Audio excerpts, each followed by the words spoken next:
April 1881.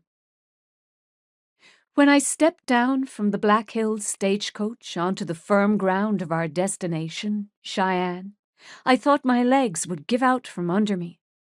During the past few days I had used them so infrequently.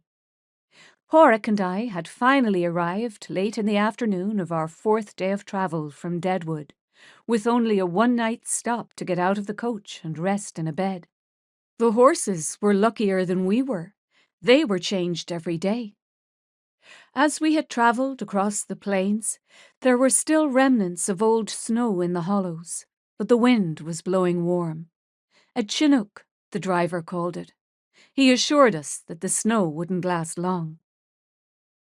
How glad I was to get sight of this new place, a booming town in the Wyoming territory.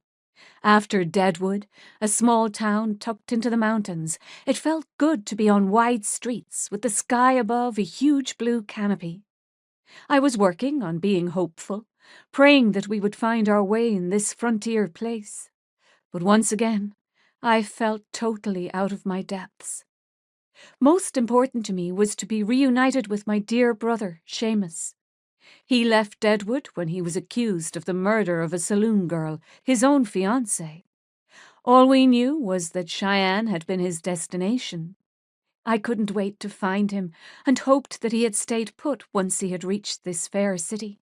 I couldn't wait to tell him the good news, that he was no longer wanted for that savage act, which had been blamed on another, and that we had sold the mine and made a small fortune. The money had been wired to the Western Union office in Cheyenne and was waiting for us to sign for it. It was more money than we had ever known.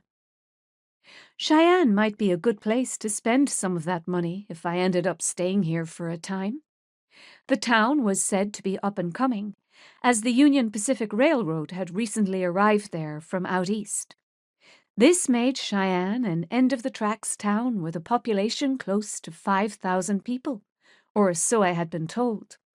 Also, women who were older than 21 years and citizens of the territory now had the right to vote in the Wyoming territory.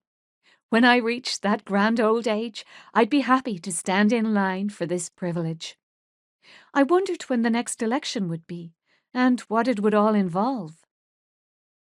As I looked down the muddy thoroughfare, I saw building after building, most of them brick and at least 2-story, with mansard roofs. Wagon loads of goods were being driven down the streets, pulled by 2 to 4 horses, and people were crowding the sidewalks. A boomtown indeed. Padraic busied himself getting our luggage down from the upper racks of the stagecoach. We had not travelled light, taking with us all that we might need to set up life in a new town. I could hear the pots and pans clanging in the basket he put at my feet.